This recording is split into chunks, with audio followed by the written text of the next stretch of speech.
We are going to talk about new science this week. Let me do the screen share so you guys can see it. We'll discuss this really quickly. If you like the new science this week segment, don't forget to leave us a comment and let us know if you do. Science, bro. Okay, screen share. So, this new science this week has a bit of a psychiatry or psychological background. Can you guys see that? All right, so basically you can read that abstract there, but this new science is coming from Marc Potenza and his colleagues, and it is about how childhood trauma alters neural responses to stress. Surprise, surprise. So, Mr. Potenza and his colleagues examined this functional magnetic resonance imaging data for 40 boys and 24 girls between 14 and 18 years old with varying exposure to maltreatment-related trauma. This ranged from prenatal cocaine exposure to abuse and neglect.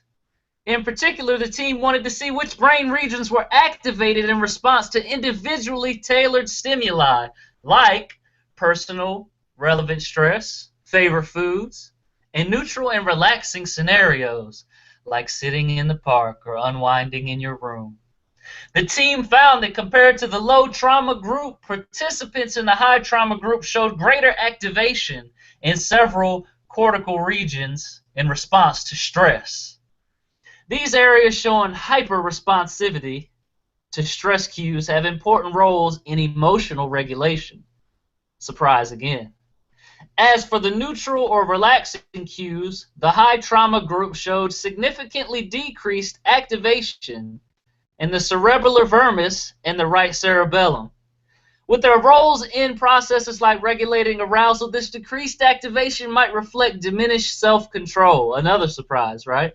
The two groups didn't show significant differences in their responses to favorite food cues. Say that 5 times fast. The work indicates that youth exposed to higher levels of trauma may experience different brain responses to similar stressors. These findings suggest that the possibility that there might exist different sensitivities to the relative allocation of brain resources to stressful stimuli in the environment, and they may hold multiple implications for prevention and treatment efforts. So what does this mean? What does all this science mumbo-jumbo mean that you're talking here, Aeolus? What it basically means is kind of sort of something that we've really known all along, which is basically that if you are psychologically damaged or affected or you experience trauma as a child, this is going to affect you in the future. That's the basics of it. That's all it is. But what they've actually done here, you guys didn't get to see the map. I'm looking at the map here. They actually were able to map out certain regions of the brain and how they activate. And they actually correlated with some of their predictions. There we go. Their hypotheses. So they correlated, and, you know, we say this a lot, but sometimes scientists spend a lot of money getting to the point, you know, and we kind of already knew this was legit. But now we have actual science on this, and we may be able to help people that have been psychologically damaged as a child or underwent serious trauma. So, do you guys have anything you'd like to say about this new science this week?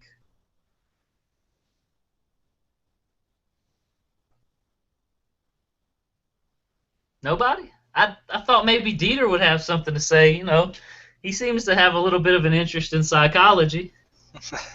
Well, I have to say that you know, being a product of childhood abuse on a level, I would highly agree with the findings of it, of course. But I mean, just to have that kind of empirical evidence to really go behind it is really good, and really kind of validates, how some people may be feeling. Because I don't know about other people out there, but I have regularly felt like, well, maybe it hasn't really affected me or something like that, and whatnot.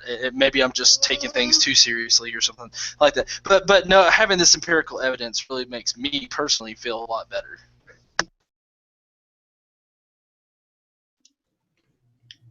Now, did it include religious, but like religious indoctrination in like the list of possible things that cause trauma? I did not see that, but see, here's the thing about psychology.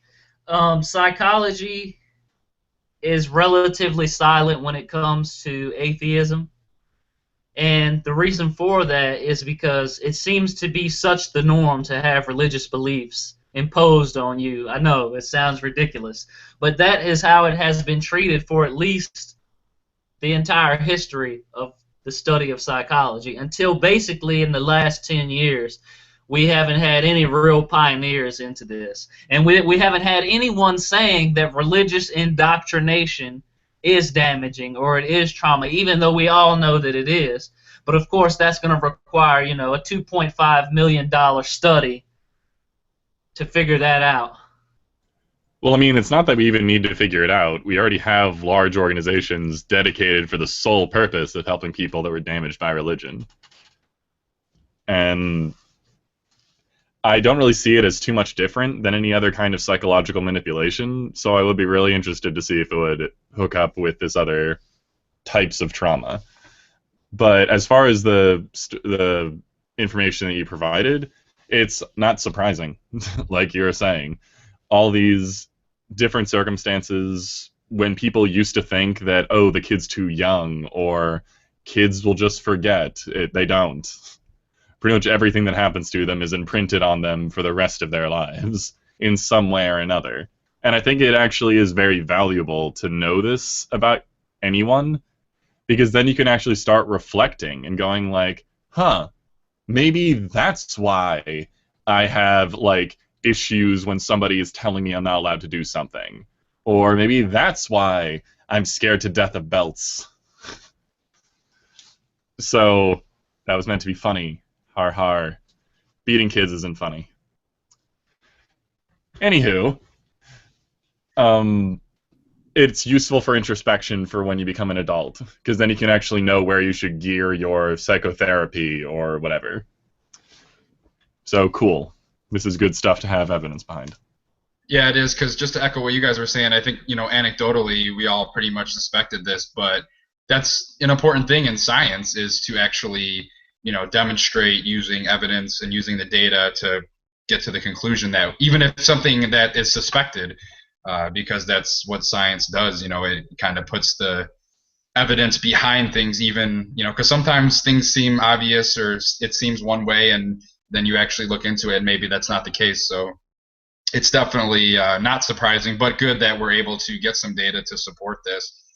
I'm interested. I would be interested in seeing how they parsed out everything, how they controlled for all the different variables and things like that. Obviously, something like psychology is so broad, so many variables and factors and things, and they even use different stressors. You were saying, different types of abuse that people experience. But I think the main thing is that traumatic events, whether it's emotional abuse or whatever, physical abuse, whatever the case may be, can kind of have similar impacts. So they all can have similar psychological impacts, and then the way that people behave and make decisions and react to stress in the future. And I thought that was interesting. You said that, I'm assuming what they did is they presented them with their favorite food, or said they would give them their favorite food or something, and it sounded like there wasn't really any significant difference there. So when they were reacting to something pleasurable or something that was going to make them happy or that wasn't stressful, they all kind of reacted in the same way. But then when you put them in a stressful situation, even if it wasn't necessarily what they experienced in the past, it seemed like they had a different reaction than people that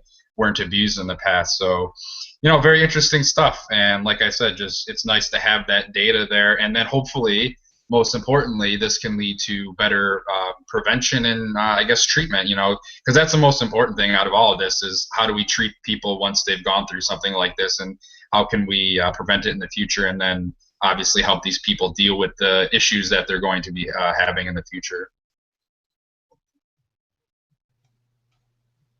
I agree 100%. I think that we have, briefly we talked about on a previous show, our atheists at risk. Me and GE actually shared some personal anecdotes with you guys about some psychological damage that we experienced as children. And one of the specific examples I gave was the whole overcoming the eating disorder that I had as a result of my mother starving me to death almost.